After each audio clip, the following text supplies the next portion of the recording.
People T V big breaking. Sangh Parivar നിലപാടുകളെ തുറന്നെതിർത്ത് BJP. നേതാവ് സി.കെ. പത്മനാഭൻ.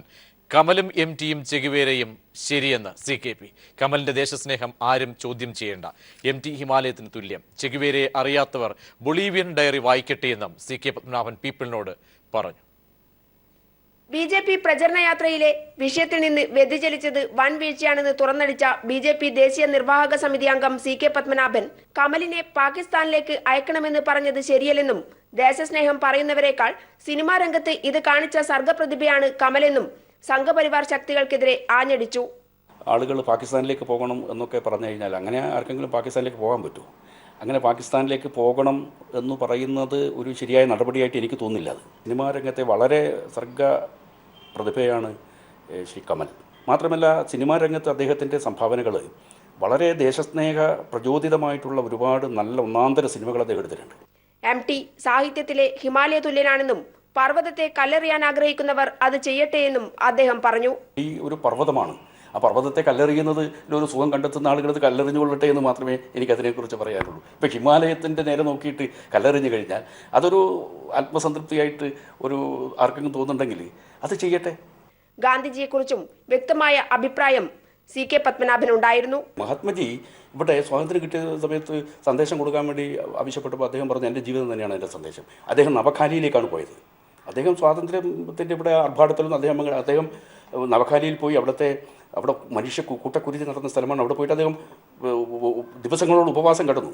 ചെഗുവേരയെക്കുറിച്ച് ഒന്നും അറിയാത്തവർ പ്രതികരണം അർഹിക്കുന്നില്ലെന്നും അവർ ബൊളീവിയൻ ഡയറി വായിക്കണമെന്നും ബി.ജെ.പി. നേതാക്കളോടും സംഘപരിവാർ ശക്തികളോടും അദ്ദേഹം ആവശ്യപ്പെട്ടു. ചെഗുവേരയെക്കുറിച്ച് ഒന്നും കൃത്യമായിട്ട് പഠിക്കുകയോ ഒന്നും ചെയ്യാതെ ഈ മുൻവിധിയോടുകൂടി പലതും വിളിച്ചു പറയുന്നുണ്ട്. അതിനോടൊന്നും വാസ്തവത്തിൽ പ്രതികരിക്കേണ്ട ആവശ്യം പോലുമില്ല. പ്രതികരണം പോലും അർഹിക്കാത്ത വർത്തമാനങ്ങൾ പലരും പറയുന്നുണ്ട്. അതിനോടൊന്നും ഞാൻ പ്രതികരിക്കാൻ ഉദ്ദേശിക്കുന്നില്ല. പക്ഷേ ചെഗുവേരയുടെ ബൊളീവിയൻ ഡയറി ഒന്ന് വായിക്കട്ടെ.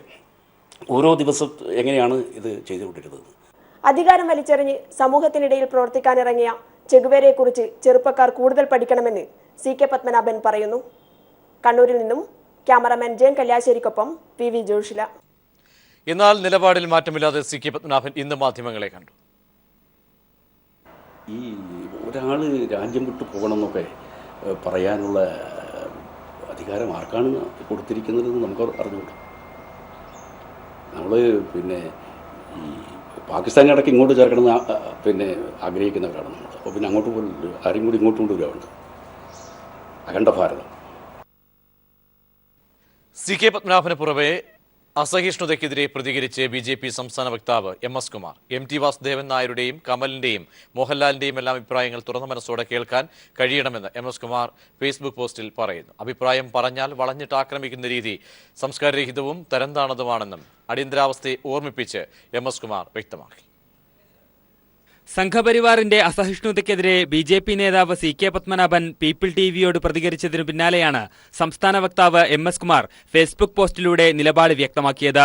മലയാളി മനസ്സ് ഇരുണ്ട പ്രാകൃത യുഗത്തിലേക്ക് മടങ്ങുകയാണോ എന്ന ചോദ്യത്തോടെ ആരംഭിക്കുന്ന പോസ്റ്റിൽ അഭിപ്രായ പ്രകടനത്തിനുള്ള അവകാശമാണ് ജനാധിപത്യ സംസ്കാരത്തിന്റെ അടിസ്ഥാനമെന്ന് എം.എസ്. കുമാർ ഓർമ്മിപ്പിക്കുന്നു.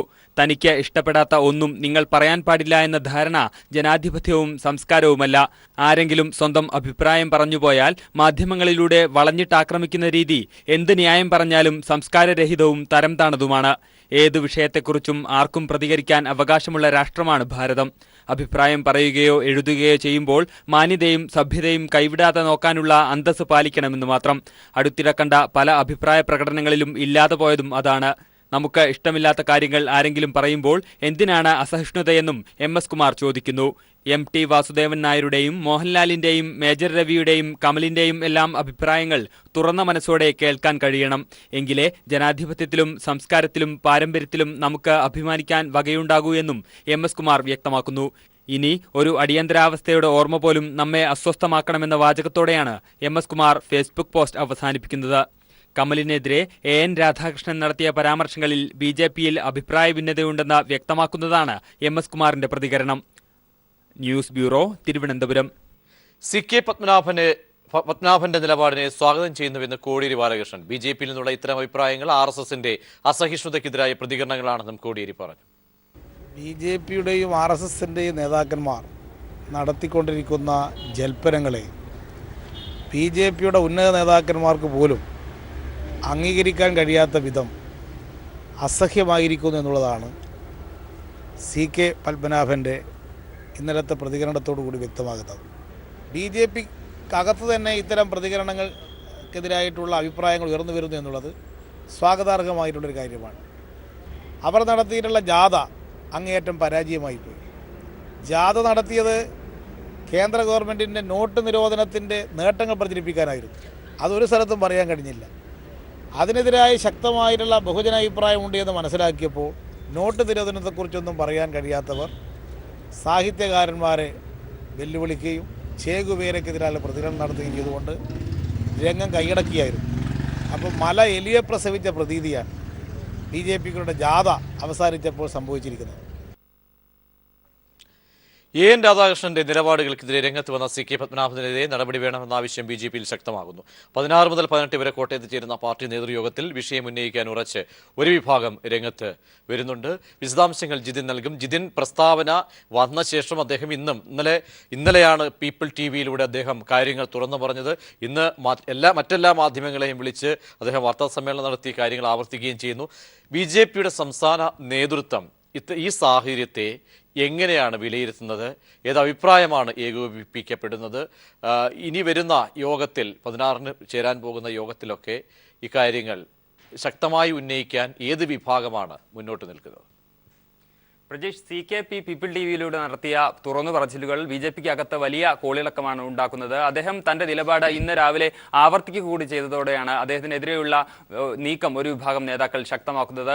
അദ്ദേഹത്തിനെതിരെ നടപടി വേണമെന്ന ആവശ്യം വരും ദിവസങ്ങളിൽ നടക്കുന്നത്. അതായത് തിങ്കളാഴ്ച കോട്ടയത്ത് BJPയുടെ സംസ്ഥാന നേതൃയോഗങ്ങൾ ആരംഭിക്കുകയാണ്. ഈ യോഗങ്ങളിൽ CKPക്കെതിരെ നടപടിയെടുക്കണമെന്ന ആവശ്യം ഉയർത്താനാണ് ഒരു വിഭാഗം നേതാക്കൾ ഇപ്പോൾ ആലോചിക്കുന്നത്. CKPക്കെതിരെ ഈ യോഗങ്ങളിലെല്ലാം തന്നെ രൂക്ഷ വിമർശനം ഉയരുമെന്നത് ഉറപ്പാണ്. ആദ്യ ദിവസം തിങ്കളാഴ്ച കോർ കമ്മിറ്റി യോഗവും തുടർന്ന് അടുത്ത ദിവസം സംസ്ഥാന കമ്മിറ്റിയും പിന്നീട് സംസ്ഥാന കൗൺസിൽ യോഗവുമാണ് നടക്കുന്നത്. ഈ യോഗങ്ങളിലെല്ലാം തന്നെ CKPക്കെതിരെ രൂക്ഷമായ വിമർശനം ഉയരും. അദ്ദേഹത്തിനെതിരെ നടപടി വേണമെന്ന ആവശ്യം തന്നെ പല നേതാക്കളും ഉയർത്തിയേക്കും. എൻ രാധാകൃഷ്ണന്റെ നിലപാടിനോട് BJPക്കകത്ത് പല മുതിർന്ന നേതാക്കൾക്കടക്കം യോജിപ്പില്ലെങ്കിലും CKP എൻ രാധാകൃഷ്ണനെതിരെ പരസ്യമായി രംഗത്തെത്തിയതോടെ പാർട്ടിക്കകത്തെ ഭിന്നത മറനീക്കി പുറത്തു വന്നിരിക്കുകയാണ്. ഈ അവസ്ഥ ഉണ്ടാക്കിയതിന് അത് CKPയുടെ ഭാഗത്തുനിന്നുണ്ടായ വീഴ്ചയാണ്. അതിനെതിരെ നടപടി വേണമെന്ന ആവശ്യമാണ് പല നേതാക്കളും ഉയർത്തുന്നത്. അതേസമയം തന്നെ BJPയുടെ മുതിർന്ന നേതാവായ മുൻ പ്രസിഡന്റായിരുന്ന CKPക്കെതിരെ എങ്ങനെ നടപടിയെടുക്കുമെന്നത് പാർട്ടി നേതൃത്വത്തെ വിഷമവൃത്തത്തിലാക്കുന്നുണ്ട്. RSSന്റെ പിന്തുണ CKPക്കെതിരെയുള്ള നീക്കത്തിന് ഉണ്ടാകുമെങ്കിലും അദ്ദേഹത്തിനെതിരെ ഒരു നടപടിയെടുക്കാനുള്ള ഇച്ഛാശക്തി പാർട്ടി നേതൃത്വത്തിനുണ്ടോ എന്നതാണ് ഇപ്പോൾ അറിയാനിരിക്കുന്നത്. അതേസമയം തന്നെ സംസ്ഥാനത്തെ സ്ഥിതിഗതികളെല്ലാം തന്നെ കേന്ദ്ര നേതൃത്വം നിരീക്ഷിച്ചുകൊണ്ടിരിക്കുകയാണ്. ഒരുപക്ഷെ അമിത്ഷാ കുമ്മനത്തോട് റിപ്പോർട്ട് തേടാനുള്ള സാഹചര്യമാണ് ഇപ്പോൾ ഉണ്ടായിരിക്കുന്നത്. എന്തായാലും വരും ദിവസങ്ങളിൽ നടക്കുന്ന സംസ്ഥാന നേതൃയോഗങ്ങളിൽ CKPക്കെതിരെ നടപടി വേണമെന്ന ആവശ്യം ശക്തമാകുമെന്നത് ഉറപ്പാണ്. പ്രജീഷ്, ജിതിൻ വിശദാംശങ്ങൾ നൽകിയത്. ഗ്രൂപ്പ് ഭിന്നതയ്ക്കിടെ KPCC രാഷ്ട്രീയകാര്യ സമിതി യോഗം തിരുവനന്തപുരത്ത് ചേരുന്നു. യോഗത്തിൽ പങ്കെടുക്കാതെ വിട്ടുനിന്ന് ഉമ്മൻചാണ്ടി പ്രതിഷേധിക്കുന്നു. രാഷ്ട്രീയകാര്യ സമിതിക്ക് ശേഷം പ്രതികരിക്കാമെന്ന് സുധീരൻ പറഞ്ഞു. വിശദാംശങ്ങൾ ജീവൻകുമാർ നൽകും. ജീവൻ, ഉമ്മൻചാണ്ടി പങ്കെടുക്കാത്ത യോഗമെന്ന പ്രസക്തിയാണ് രാഷ്ട്രീയകാര്യ സമിതിക്കുള്ളത്. യോഗം ആരംഭിച്ചോ? നിലപാടുകൾ ആരൊക്കെയാണ് പങ്കെടുക്കുന്നത്? പ്രജീഷ്, രാഷ്ട്രീയകാര്യ സമിതി രൂപീകരിച്ചതിനു ശേഷം ഇത് ആദ്യമായിട്ടാണ് ഉമ്മൻചാണ്ടിയെ പോലൊരു മുതിർന്ന നേതാവ് ഈ യോഗത്തിൽ നിന്ന് വിട്ടുനിൽക്കുന്നത്. രൂപീകരിച്ച ഘട്ടം മുതൽ തന്നെ എല്ലാ യോഗങ്ങളിലും ഉമ്മൻചാണ്ടി കൃത്യമായി പങ്കെടുത്തിരുന്നു. എന്നാൽ AICC നടത്തിയ DCC അധ്യക്ഷന്മാരുടെ പുനഃസംഘടനയെ തുടർന്ന് അത് ഒരു പൊട്ടിത്തെറിയുടെ വക്കിലേക്ക് കാര്യങ്ങൾ എത്തിച്ചേർന്നിരുന്നു. അദ്ദേഹം പറഞ്ഞ പല പേരുകൾക്കും വിഭിന്നമായി പുതിയ പേരുകളാണ് പട്ടികയിൽ ഇടം പിടിച്ചത്. അത് ഉമ്മൻചാണ്ടിയെ വല്ലാതെ പ്രകോപിപ്പിച്ചു.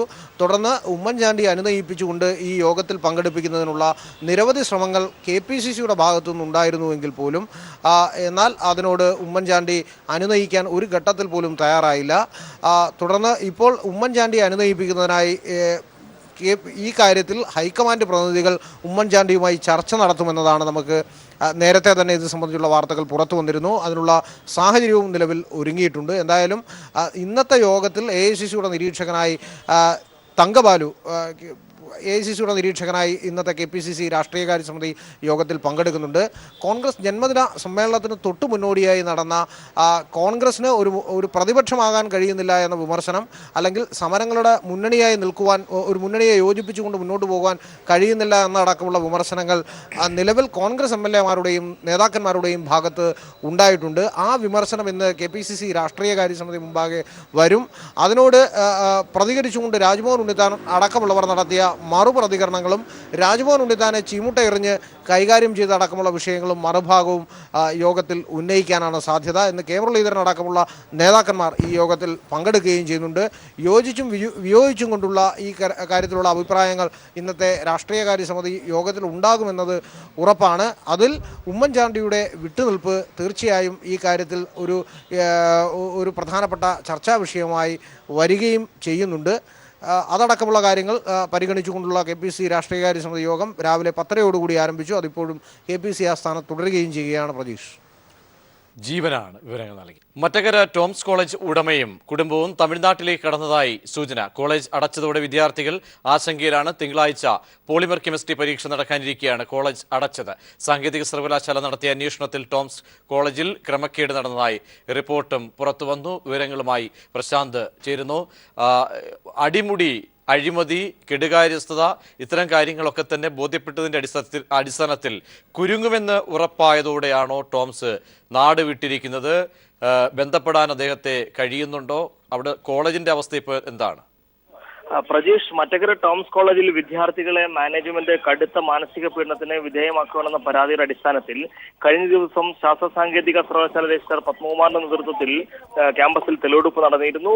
തെളിവെടുപ്പിനെത്തിയ കമ്മീഷൻ മുമ്പിൽ മാനേജ്മെന്റിനെതിരെ ഗുരുതരമായ ആരോപണങ്ങളായിരുന്നു വിദ്യാർത്ഥികളും രക്ഷിതാക്കളും ഉന്നയിച്ചത്. കോളേജിന് സംഭവിച്ചത് ഗുരുതരമായ വീഴ്ചയാണെന്നും പല കോഴ്സുകളും അടിസ്ഥാന സൗകര്യങ്ങളില്ലാതെയാണ് പ്രവർത്തിക്കുന്നതെന്നും കമ്മീഷൻ കണ്ടെത്തിയിരുന്നു. എന്നാൽ കോളേജിലെ അധ്യാപകരും ചുരുക്കം ചില 3ാം വർഷ വിദ്യാർത്ഥികളും മാനേജ്മെന്റിന് അനുകൂലമായ മൊഴി കമ്മീഷൻ മുമ്പിൽ നൽകി. എങ്കിലും കോളേജിന് എതിരായി വിദ്യാർത്ഥികൾ നൽകിയ മൊഴി ടോം സി ജോസഫ് കമ്മീഷൻ മുമ്പിൽ നിഷേധിച്ചെങ്കിലും ഗുരുതരമായിട്ടുള്ള ഒരു പിഴവ് ഉണ്ടായിരിക്കുന്നു എന്ന് വ്യക്തമായതിന്റെ അടിസ്ഥാനത്തിൽ നടപടി ഉണ്ടാകുമെന്ന് ഏകദേശം ഉറപ്പായി കഴിഞ്ഞിരിക്കുകയാണ്. ഈ സാഹചര്യത്തിലാണ് ടോം സി ജോസഫും കുടുംബവും ഇവിടെ നിന്നും തമിഴ്നാട്ടിലേക്ക് കടന്നായി വിദ്യാർത്ഥികൾ അടക്കമുള്ളവർ പറയുന്നത്. മാത്രവുമല്ല, ഇപ്പോൾ തിങ്കളാഴ്ച 2ാം വർഷ വിദ്യാർത്ഥികളുടെ പോളിമർ കെമിസ്ട്രി പരീക്ഷ നടക്കേണ്ടതുണ്ട്. ക്യാമ്പസ് ഇപ്പോൾ ഏകദേശം അടച്ചമട്ടാണ്. ഹോസ്റ്റലിൽ നിന്നും പെൺകുട്ടികളോട് പോകാൻ ആവശ്യപ്പെട്ടു. ഇപ്പോൾ ഹോസ്റ്റൽ അടച്ചിരിക്കുന്നു. ഇങ്ങനെ ഗുരുതരമായിട്ടുള്ള ഒരു ആശങ്കയിലും പ്രതിസന്ധിയിലുമാണ് ഇവിടുത്തെ വിദ്യാർത്ഥികളും വിദ്യാർത്ഥിനികളും.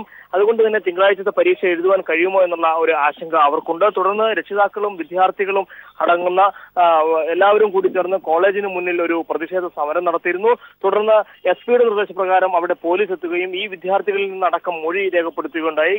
കഴിഞ്ഞ ദിവസം യുവജന കമ്മീഷൻ ചെയർപേഴ്സൺ ചിന്താ ജെറോം അടക്കമുള്ളവർ ഈ ക്യാമ്പസ് സന്ദർശിക്കുകയും ക്യാമ്പസിലെ ഹോസ്റ്റൽ നേരിട്ട് സന്ദർശിക്കുകയും ഇവിടുത്തെ സ്ഥിതിയെല്ലാം അവർക്ക് ബോധ്യപ്പെടുകയും ചെയ്തു.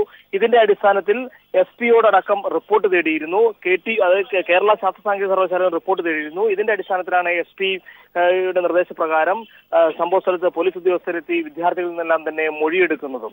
അതുകൊണ്ട് തന്നെ ഇപ്പോൾ ഈ നടപടി ഉണ്ടാകും എന്നുള്ള ഒരു സാഹചര്യത്തിൽ കോളേജിന് താഴെ വീഴും എന്നുള്ള സാഹചര്യത്തിലാണ് ഇപ്പോൾ ഉടമയെ ഇവിടെ നിന്നും കാണാതായിരിക്കുന്നത്, അല്ലെങ്കിൽ ഉടമ ഇവിടെ നിന്നും മുങ്ങിയിരിക്കുന്നു എന്നാണ് നമുക്ക് മനസ്സിലാക്കാൻ സാധിക്കുന്നത്. പ്രശാന്ത് വിവരങ്ങൾ നൽകിയത്. കോട്ടയം മറ്റക്കര ടോംസ് എഞ്ചിനീയറിംഗ് കോളേജിന് അംഗീകാരം നൽകിയത് മാനദണ്ഡങ്ങൾ ലംഘിച്ച് അടിസ്ഥാന സൗകര്യങ്ങൾ പോലും ഏർപ്പെടുത്താതെയാണ് കോളേജ് പ്രവർത്തിക്കുന്നതെന്ന് സാങ്കേതിക സർവകലാശാല അധികൃതർ നടത്തിയ പരിശോധനയിൽ കണ്ടെത്തി. ഇത് സംബന്ധിച്ച റിപ്പോർട്ട് തിങ്കളാഴ്ച വിദ്യാഭ്യാസ മന്ത്രിക്ക് കൈമാറും. മാനേജ്മെന്റിനെതിരെ ഗുരുതരമായ ആരോപണങ്ങൾ ഉയരുന്നതിനിടെയാണ് ടോംസ് കോളേജിന് അംഗീകാരം ലഭിച്ചത് മാനദണ്ഡങ്ങൾ കാറ്റിൽ പറത്തിയാണെന്ന വിവരം പുറത്തുവരുന്നത്. 2014 കോളേജിന് അംഗീകാരം നൽകുമ്പോൾ 10 ഏക്കർ ക്യാമ്പസ് വേണ്ടെടുത്ത് ഉണ്ടായിരുന്നത് 1 ഏക്കറിൽ താഴെ മാത്രം. കോളേജിൽ ലൈബ്രറിയോ കമ്പ്യൂട്ടർ ലാബോ ഇല്ല. ഡ്രോയിങ് റൂം 1 കിലോമീറ്റർ അകലെ ബോയ്സ് ഹോസ്റ്റലിനൊപ്പം. പ്രിൻസിപ്പലിന് സ്വന്തമായി ഓഫീസില്ല. 4 നിലകളിലായി 12 ക്ലാസ് റൂമുകൾ മാത്രമാണ് ഇവിടെയുള്ളത്. അടിസ്ഥാന സൗകര്യങ്ങൾ ഒന്നുമില്ലാത്ത കോളേജിന് AICTE അംഗീകാരം എങ്ങനെ ലഭ്യമായി എന്നതും ചോദ്യചിഹ്നം. സാങ്കേതിക സർവകലാശാല VC doctor Kunchariya AICTE secretary ആയിരിക്കെയാണ് കോളേജിന് അംഗീകാരം ലഭിച്ചത്. സാങ്കേതിക സർവകലാശാല രജിസ്ട്രാർ GP പത്മകുമാർ കഴിഞ്ഞ ദിവസം കോളേജിലെത്തി തെളിവെടുപ്പ് നടത്തിയിരുന്നു. രജിസ്ട്രാർ റിപ്പോർട്ട് നൽകിയാലുടൻ മാനേജ്മെന്റിനെതിരെ നടപടിയുണ്ടായേക്കും. News bureau, Thiruvananthapuram. ഉമ്മൻചാണ്ടിക്കെതിരെ ഗുരുതര ആരോപണങ്ങളുമായി രക്ഷിതാക്കൾ. ടോമിനെ രക്ഷിക്കാനാണ് ഉമ്മൻചാണ്ടി എക്കാലവും ശ്രമിച്ചതെന്ന് രക്ഷിതാക്കൾ ആരോപിക്കുന്നു. ടോംസ് കോളേജിനെതിരായ പരാതികൾ അട്ടിമറിച്ചത് ഉമ്മൻചാണ്ടി മുഖ്യമന്ത്രിയായിരുന്ന കാലത്താണ്. മറ്റക്കര ടോംസ് കോളേജിലെ പെൺകുട്ടികളുടെ ഹോസ്റ്റലിലെ കൊള്ളരുതായ്മകളെ എതിർത്ത പത്തനംതിട്ട സ്വദേശിയായ വിദ്യാർത്ഥിനി രേവതി കൃഷ്ണന്റെ മാതാപിതാക്കൾ കോളേജ് ഉടമ ടോം ടി ജോസഫിനെ പ്രതി ചേർത്ത് പള്ളിക്കത്തോട് സ്റ്റേഷനിൽ പരാതി നൽകിയിരുന്നു. 2011 ഉമ്മൻചാണ്ടി സർക്കാർ കേരളം ഭരിക്കുമ്പോഴായിരുന്നു സംഭവം. എന്നാൽ പരാതി നൽകിയ രക്ഷകർത്താക്കളെ പ്രതിയാക്കിയും ടോമിനെ ഒഴിവാക്കിയുമാണ് പോലീസ് അന്ന് കേസെടുത്തത്. ഞങ്ങൾ 4 പേരും കൂടെ പോയി പരാതി സ്വീകരിച്ചു. പരാതി സ്വീകരിച്ചപ്പോൾ പറഞ്ഞത് ഞങ്ങൾ പരാതി സ്വീകരിച്ചു, ഞങ്ങൾ അന്വേഷിക്കാന്ന് പറഞ്ഞു. 3 മാസം കഴിഞ്ഞപ്പോഴാണ് സർക്കിൾ എന്നോട് പൊൻകുന്നം സർക്കിൾ വിളിച്ചു പറഞ്ഞു, ഈ കേസ് നിങ്ങൾ പ്രതിയാണ്, ഈ കേസ് നിങ്ങൾ പിൻവലിക്കും. ഏവിയേഷൻ കോഴ്സ് മാത്രം പഠിപ്പിച്ചിരുന്ന ടോംസ് കോളേജിൽ അടിസ്ഥാന സൗകര്യങ്ങൾ ഒന്നുമില്ലാതിരിക്കെ കെമിക്കൽ എഞ്ചിനീയറിംഗ് ഉൾപ്പെടെയുള്ള വിഷയങ്ങൾ പഠിപ്പിക്കാൻ അനുമതിയും അഫിലിയേഷനും നൽകിയത് ഉമ്മൻചാണ്ടിയുടെ ഭരണകാലത്താണ്. തീർച്ചയായിട്ടും ഈ കോളേജിൽ ഞങ്ങൾ വന്നപ്പം ആദ്യം ഞങ്ങളെ ചിരിച്ചുകൊണ്ടിരിക്കുന്ന പടം ഇങ്ങനെ കാണിച്ചത് ഉമ്മൻചാണ്ടി സാറിന്റെ പടമാണ്. ഞങ്ങളെ വരവേറ്റത് തന്നെ. തീർച്ചയായിട്ടും കഴിയുന്ന പരമാവധി എല്ലാ പ്രോഗ്രാമിനും മുഖ്യമന്ത്രിയും PC ജോർജ് സാറും വരുമായിരുന്നു. ഇതേപോലുള്ള ചെറിയ ചെറിയ കാര്യങ്ങൾക്ക് നമ്മളൊരു മുഖ്യമന്ത്രി വരണമെങ്കിൽ അത്രത്തോളം ഈ ടോം ജി ജോസഫുമായിട്ട് അടുപ്പം കാണണമല്ലോ. ടോംസ് കോളേജിനെതിരെയുള്ള KSU യൂത്ത് കോൺഗ്രസ് പ്രവർത്തകരുടെ സമരവും ആരോപണത്തെ ശരിവെക്കുന്ന തരത്തിലായിരുന്നു. എ ഗ്രൂപ്പ് സമരം നടത്തേണ്ടതില്ലെന്ന നിലപാട് സ്വീകരിച്ചപ്പോൾ ഐ ഗ്രൂപ്പുകാർ സമരം നടത്തണമെന്ന വാശിയിൽ ഉറച്ചുനിന്നു. തുടർന്ന് DCC നേതൃത്വം ഇവരെ അനുനയിപ്പിച്ച് വെജിറ്റേറിയൻ സമരം നടത്തി പിരിയുകയായിരുന്നു.